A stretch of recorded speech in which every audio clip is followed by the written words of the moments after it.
이번 한 주간은 주님의 고난과 죽음을 기념하는 절기인 고난주간입니다. 다음 주일은 부활절이죠. 한 주 전인 오늘은 종려주일입니다. 종려주일이 시작되어 부활절 하루 전까지 이번 주 토요일까지지요. 이 한 주간인 고난주간을 순환주간 또는 성주간이라고 불렀는데 원래는 대주간이라고 불렀습니다. 여기서 대는 그레이트예요. 대주간입니다. 역사적으로 기독교인들은 이 한 주간을 아주 경건하게 보냈습니다. 특히 최후의 만찬을 기념하는 성목요일, 최후의 만찬은 예수님이 십자가에 달려 돌아가신 날인 금요일 전날인 목요일날 행해졌죠. 그리고 십자가에 달려 돌아가신 성금요일은 그 중에서도 더 경건하게 보내며 오락을 금하고 금식했습니다. 지금까지 사순절 기간 경건하게 보냈는데 예수님이 십자가에 달려 돌아가신 이 고난주간은 더 예수님이 십자가와 죽으심을 묵상하며 경건하게 보내시기를 바랍니다. 본문은 예수님이 십자가에 달려 돌아가신 날인 금요일 이른 새벽에 있었던 일로 예수님이 체포당하시는 내용입니다. 본문에서 예수님의 체포와 관련된 두 명의 제자가 나옵니다. 한 명은 예수님의 체포를 적극적으로 주도한 가룟 유다, 그리고 또 한 명은 예수님의 체포를 막으려는 수제자 베드로입니다. 가룟 유다와 베드로는 각자의 방법으로 예수님을 체포하려 하고 또 각자의 방법으로 예수님의 체포를 막으려 합니다. 먼저 가룟 유다가 예수님을 체포하기 위해 사용하는 방법이 있습니다. 입맞춤이죠. 48절을 보세요. 함께 읽으십니다. 예수를 파는 자가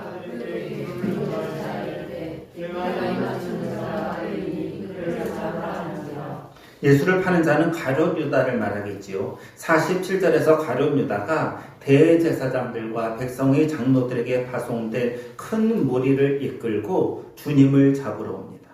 그들의 손에는 칼과 몽치, 몽둥이가 있습니다. 큰 무리들 중에는 로마 군병이 있었고 예루살렘 성전을 보호하는 수비대도 있었습니다. 로마 군병들의 무기가 검이라면은 대제사장들이 보낸 예루살렘 성전을 수비하는 수비대의 무기는 몽치, 몽둥이입니다. 당시 예수님이 계셨던 장소는 감람나무가 우거진 곳이었지요. 더구나 어두운 밤이었기에 예수님을 찾아내기가 상당히 까다로웠을 것입니다. 따라서 가룟 유다는 예수님이 있는 곳에 도착하기 전 이 무리들과 신호를 맞추어 손쉽게 주님을 체포하도록 했습니다. 그 신호, 군호는 입맞춤입니다. 당시 유대인들에게 입맞춤이란 존경과 사랑의 표시였습니다. 또한 일반적인 인사 방법이기도 했습니다. 사랑과 존경의 표시인 입맞춤이 배신과 위선의 상징으로 바뀝니다. 더구나 제자와 스승 사이에 있어서 제자가 먼저 스승에게 입맞춤하는 경우는 거의 없었습니다. 우리가 악수할 때 예의가 있죠. 여러분 악수할 때 스승과 제자가 악수할 때 누가 먼저 손을 내밀어야 돼요? 스승이에요. 늘 높은 사람이 손을 먼저 내미는 것이 악수 예의입니다. 이것과 마찬가지로 당시 스승이 제자에게 먼저 입맞추고 인사했습니다. 따라서 가룟 유다의 입맞춤은 예수님과의 관계, 스승과 제자와의 관계를 최종적으로 부정하는 행동입니다. 동시에 스승에 대한 일종의 모욕이에요. 가룟 유다 마음 안에는 배신, 모욕이 있으면서 겉으로는 존경과 사랑을 표하는 척 입맞춤합니다.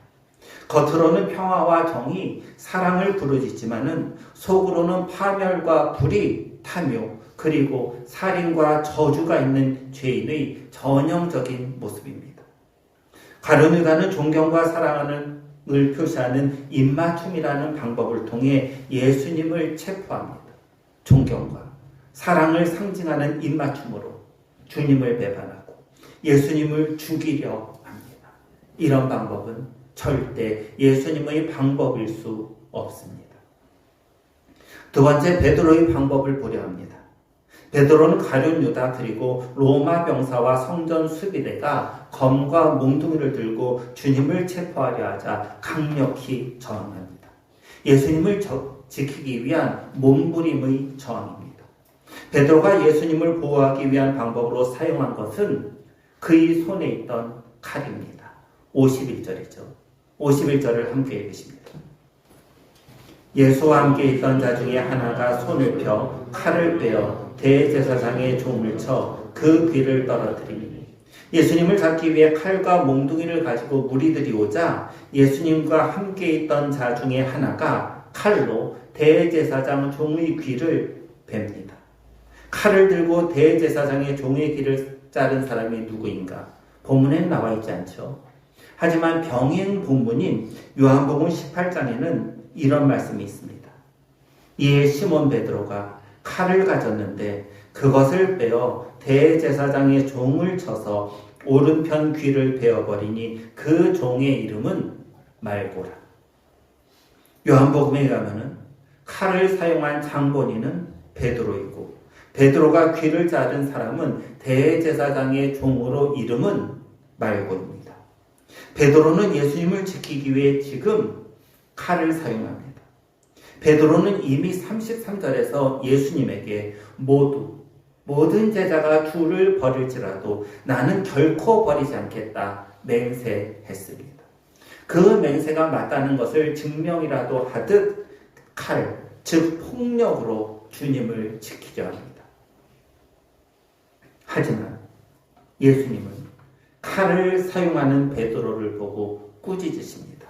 52절이죠. 함께 읽으십니다. 이에 예수께서 이르시되 내 칼을 도로 칼집에 꽂으라. 칼을 가지는 자는 다 칼로 망하느니라. 예수님은 베드로의 폭력적인 행동에 단호하게 거부하십니다. 칼을 가지는 자는 다 칼로 망한다는 말씀입니다. 예수님은 지금 그 어떤 폭력도 거부하십니다. 그것이 행동으로 나오던 폭력이든 아니면 언어로 사람을 모욕하든 언어 폭력이든 그 어떤 폭력도 사용해서는 안 된다는 지침입니다. 칼, 폭력, 힘은 하나님 나라 원리에 반대되는 세속적 방법입니다. 세상 사람들이 자기 목적을 달성하기 위해 사용하는 것이 칼이자 폭력이며 자신의 힘입니다. 칼, 폭력, 힘으로 상대방을 무력화시키고 내 목적을 달성합니다. 힘으로 상대를 깔아 뭉깁니다. 때로는 완강한 힘으로, 때로는 언어 폭력으로 상대를 짓누릅니다. 칼이나 폭력, 힘으로서는 하나님의 나라를 절대 이룰 수 없습니다. 예수님에게 힘이 없으셨나요?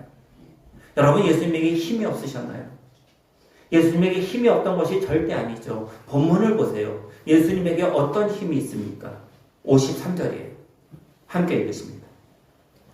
너는 내가 내 아버지께 구하여 지금 12군단 더 되는 천사를 보내시게 할 수 없는 줄로 아느냐. 예수님에게는 대단한 힘이 있죠. 예수님이 하나님께 구하면은 12군단도 더 되는 천사가 당장 올 수 있습니다. 당시 로마는요, 한 개의 군단을 보병 6,100명, 그리고 마병 726명으로 구성했습니다. 한 군단은 대략 7,000명이 조금 못 됩니다. 따라서 12군단이면 8만 명이 넘습니다.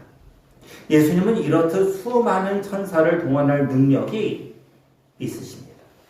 예수님을 잡기 위해 온 로마 병정, 그리고 성전 수비대의 숫자는 12군단도 더 되는 천사와 비교하면 아주 보잘것 없습니다. 이렇게 수많은 천사가 오지 않아도 단 한 명의 천사만 와도 검과 몽둥이를 들고 예수님을 잡기 위해 온 자들 모두를 제압할 수 있습니다. 그 정도의 힘과 능력을 가지신 분이 우리 주님이십니다. 그런데도 주님은 그 엄청난 힘을 자신을 위해 사용하지 않으십니다. 그 이유는 힘으로, 폭력으로, 칼로 자신의 목적을 이루려는 사람은 그 힘, 그 칼, 그 폭력으로 망하기 때문입니다. 힘과 칼, 폭력으로 자신이 원하는 목적을 달성하려는 것은 우리 주님의 방법이 아니기 때문입니다. 예수님의 방법은 비폭력입니다.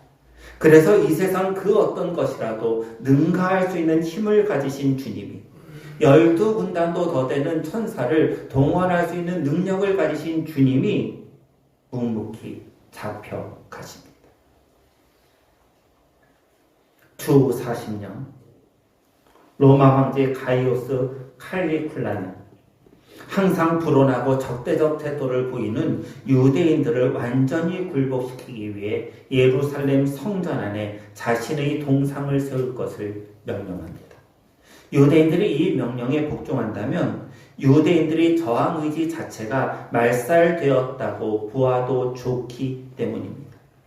칼리굴라 황제는 유대인들이 모든 수단을 동원해서 이 명령에 저항할 것이라고 예측했기 때문에 처음부터 페트로니우스를 사령관으로 한 로마의 최정예 군대를 파견합니다. 유대인들이 저항하면 곧장 강력한 힘으로 굴복시킬 작정이었습니다. 페트로니우스가 무력으로 예루살렘 안에 황제의 동상을 세우려 하자 곡식을 파종하는 시기였는데 그럼에도 불구하고 유대인들은 집과 마을을 버리고 한 평원에 집결해서 주둔 사령관 페트로니우스와 대면하기를 원합니다. 페트로니우스 사령관이 유대인들에게 말합니다. 이번 칼리굴라 황제의 명령은 한치의 오차 없이 그대로 수행되어야 한다. 이 말을 듣자 유대인들은 이렇게 대답합니다. 만일 당신이 무력으로 황제의 동상을 성전 안에 세우려 한다면 먼저 해야 할 일이 하나 있습니다. 그것은 우리 모두를 이 자리에서 죽이는 일입니다. 왜냐하면 우리는 호흡이 있는 한 하나님의 성전 안에 그 어떤 동상도 세울 수 없기 때문입니다. 사령관은 비웃듯이 말합니다. 너희들은 너희 형편과 군사적 열세를 돌아보지도 않고 감히 황제의 명령을 거역하려 하는 겨우 너희의 군사력으로 대로마 제국의 군사력 강력한 로마 전차를 앞세운 로마의 군사력과 대항하여 승리할 수 있느냐라는 비아냥입니다. 유대인들이 이에 대해 엄숙하고 단호히 다음과 같이 말합니다. 우리는 로마 황제와 싸워 이길 만큼 강하지 못하다는 것을 잘 알고 있습니다. 우리는 지금 전쟁을 하려는 것이 아닙니다. 우리는 율법을 범하기보다는 차라리 죽음을 택하겠다는 것뿐입니다. 이 말을 하고요. 모든 유대인들이 땅에 엎드립니다. 그리고 최대한 자기의 목을 길게 빼내 내 목을 쳐달라는 신호입니다. 페트로니우스는 참으로 난감합니다. 이 사람들을 다 죽이면 이 땅에서 나오는 소산을 얻을 수 없어요. 그럼 로마 경제는 치명적 영향을 받아요. 반면에 황제의 동상을 세우지 않으면 황제의 명령을 거역하는 일이에요. 페트로니우스는 자신의 이같이 곤란한 입장을 여러 차례 로마 황제에게 보고합니다. 그 와중에 칼리굴라 황제는 죽습니다. 로마 최정예 군대를 이긴 유대인들의 방법은 비폭력적이었고 당시 로마인들은 유대인들의 비폭력적 방법에 큰 충격을 받습니다. 사랑하는 성도 여러분, 칼이든 폭력이든 힘이든 그 힘으로 인해 상대를 억누를 수는 없습니다. 왜냐하면 그것은 예수님의 방법이 아니기 때문입니다. 폭력으로, 힘으로 내가 원하는 것을 얻으려는 사람은 그 폭력, 그 힘에 의해 망합니다. 칼을 들고 칼을 휘두르는 그 사람은 칼로 망합니다. 겉으로는 존경과 사랑을 표시하는 척하지만 그 안에 배신이 있는 방법을 사용하는 사람도 마찬가지입니다. 그 사람 역시 자신이 생각했던 방법으로 인해 스스로 망합니다. 우리가 사용하는 방법은 예수님의 방법이어야 합니다. 그렇다면 예수님이 원하시는 방법은 무엇일까요? 54절을 보시기 바랍니다. 함께 읽으시죠. 내가 만일 그렇게 하면 이런 일이 있으리라는 성경이 어떻게 이루어지겠느냐 하시더라. 여러분, 예수님이 원하시는 방법이 뭐죠? 성경입니다. 예수님은 자신의 힘, 12군단도 더 되는 천사를 동원하지 않으셨습니다. 왜인가? 만일 그렇게 하면 이런 일이 일어나리라고 예언한 성경이 어떻게 이루어지겠는가입니다. 예수님이 12군단도 더 되는 천사를 동원하지 않으시는 이유는 이런 일이 뭘까요? 예수님이 십자가에 달려 돌아가심으로 선택받은 백성을 구원하는 구원 사역이죠. 이것이 성경에 예언되었는데 이 일이 이루어지지 않기 때문입니다. 예수님이 사용하시는 방법은 성경이에요. 이것은 다음에 이어질 말씀 56절을 봐도 명확합니다. 56절을 함께 읽으십니다. 그러나 이렇게 된 것은 다 선지자들이 그를 이루려 함이니라 하시더라. 이에 제자들이 다 예수를 버리고 도망가니라. 예수님이 이렇듯 무기력하게 체포되시는 중요한 이유가 있습니다. 그것은 선지자들의 글, 선지자들의 글은 뭐죠? 구약의 선지서죠. 구약 성경이죠. 성경을 이루어지게 하기 위해서입니다. 구약 성경은 예수님이 십자가에 달려 돌아가실 것을 예언했습니다. 마치 도살장으로 끌려가는 순전한 양처럼 예수님이 죽음의 현장으로 묵묵히 잡혀가실 것을 예언한 것입니다. 예수님은 성경을 이루어지게 하시려고 자신의 힘을 사용하지 않으시고 포갑자들에 의해 잡혀가십니다. 예수님이 사용하시는 방법은 성경에 근거한 성경적 방법입니다. 몇 년 전에 아는 권사님으로부터 전화를 받았습니다. 그 권사님은 제게 상담을 요청했는데 제게 요청하신 상담의 내용은 좀 어려운 문제였어요. 그 권사님이 섬기시던 교회는 당시 분쟁 중이었습니다. 담임 목사님을 지지하는 성도들과 반대하는 성도들로 인해 양분되었습니다. 이 양쪽이 치열하게 분쟁 중이었습니다. 그 권사님의 상담은 단순했습니다. 목사님, 제가 어느 편으로 가야 할까요? 담임 목사님을 지지하는 편으로 가야 할까요? 아니면 담임 목사님을 반대하는 편으로 가야 할까요? 여러분이라면 어디로 가시겠어요? 질문은 간단했지만 문제의 근원을 해결하는 것은 간단하지 않았습니다. 우리 주위에서 분쟁하는 교회들이 제법 있는 것 같습니다. 교회가 분쟁하면 일단 첫 단계로 양쪽에서 논쟁이 일어납니다. 내가 지지하는 의견, 서로가 맞다는 논쟁입니다. 두 번째 단계는 감정이 격화됩니다.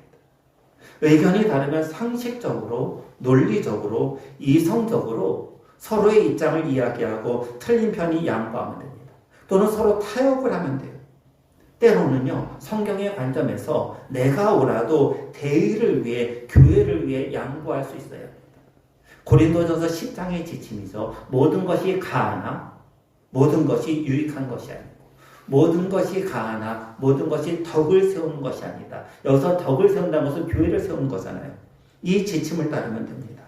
훨씬 더 중요한 것은 의견이 달랐을 때 어떤 의견이 성경적으로 맞는가 묵상하고 돌아보면 됩니다.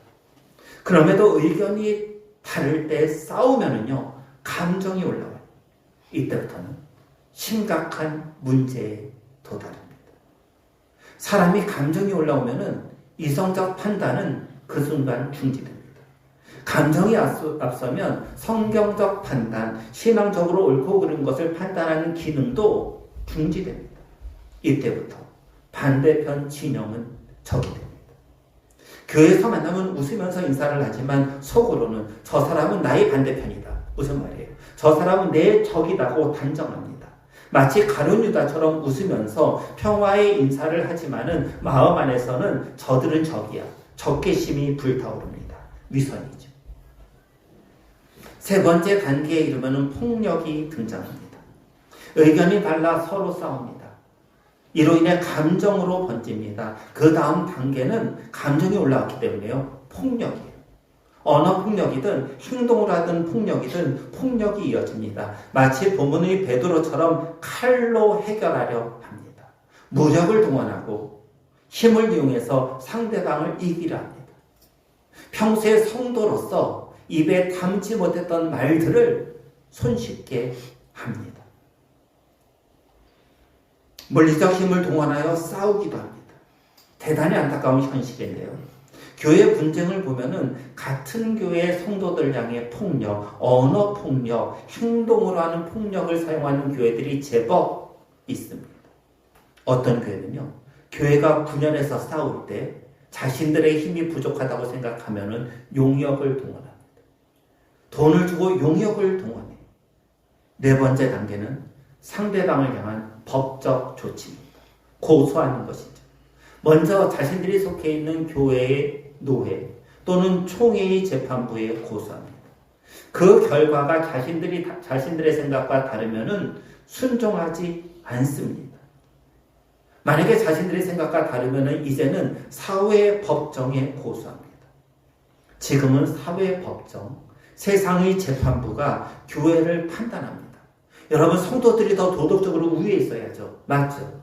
세상보다 성도들이 더 도덕적으로 우위에 있어야 하는데 이제는 세상의 재판부가 분쟁하는 교회들을 모아놓고 타일러요. 너희들이 싸우지 말라. 같은 교회를 다니면서 왜 싸우냐? 사회의 본이 돼야 될 교인들이 왜 싸우냐? 이런 질책이에요. 세상 법정이 내린 판단.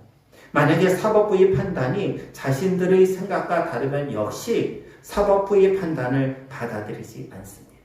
마침내 이 두 교회는 갈라집니다. 너희들과 도무지 같은 신앙 공동체에서 신앙생활을 할 수 없다. 같은 장소에서 예배 드릴 수 없다라고 갈라집니다. 여기서 그치지 않죠. 서로 원수가 됩니다. 적지 않은 교회 분열이 이런 과정을 거치는 것 같습니다. 무엇이 문제일까요? 무엇이 문제죠? 예수님의 방법을 사용하지 않는다입니다. 가룟 유다의 방법, 베드로의 방법을 사용합니다. 예수님의 방법은 성경이에요. 예수님도 자신만의 방법을 사용할 수 있었습니다. 예수님에게는 충분한 힘이 있었어요. 12군단도 더 되는 천사를 동원할 수 있는 충분한 힘이 있었고 그 힘을 사용해도 문제가 되지 않는 정당성도 있었습니다. 하지만 주님은 그렇게 하지 않으셨습니다. 그 이유는 그렇게 하면은 성경이 이루어지지 않기 때문입니다. 사랑하는 성도 여러분, 지금 우리는 고난주간을 맞이하면서 예수님의 죽으심이라는 정점을 향해 가고 있습니다. 예수님의 죽으심은 성경을 이루기 위한 순종이 핵심입니다. 즉, 성경에 근거한 죽음이 우리 주님의 죽으심입니다. 성경적 방법이 예수님의 방법이었습니다. 이와 다른 방법도 있습니다. 가룟 유다는 속에는 살인, 돈이라는 탐욕이 있으면서 겉으로는 평화의 인사, 존경을 가장한 입맞춤을 주님께 합니다. 베드로 역시 자신의 방법을 사용합니다. 힘으로, 칼로 주님을 지키려 합니다. 이 두 사람 모두 예수님이 원하시는 방법을 사용하지 않았습니다. 예수님은 성경을 이루어지게 하려고 자신의 힘을 사용하지 않으십니다. 곧 성경이 우리 주님에게는 기준이었습니다. 가룟 유다의 방법이 우리 안에 있다. 웃지만 속으로는 비난과 저주가 있다면 그 방법 버리시기 바랍니다. 베드로의 방법이 있다면 힘으로, 행동으로, 다른 사람을 비하하는 말로 저를 짓누르려는 것이 있다면 역시 버리시기 바랍니다. 예수님의 방법, 성경의 방법을 앞세우며 살아가는 고난주간이 되기를 우리 주 예수 그리스도의 이름으로 간절히 소원합니다. 기도드리십니다. 하나님, 주님의 방법을 그리고 주님이 사용하셨던 성경의 방법을 앞세우며 주님을 높이는 우리들 되도록 인도해 주옵소서. 행여 우리 안에 가룟 유다의 방법이 있다면, 겉으로는 웃지만 속으로는 분노와 저주가 있다면 그 방법 내려놓게 하시고, 또한 베드로의 방법이 있다면, 내 힘으로 억누르는 것이 있다면 역시 내려놓고 주님이 가셨던 그 길, 그 방법을 사용하며 살아가는 한 주간이 되도록 우리를 도와 주옵소서. 우리 주 예수 그리스도의 이름으로 기도드립니다. 아멘.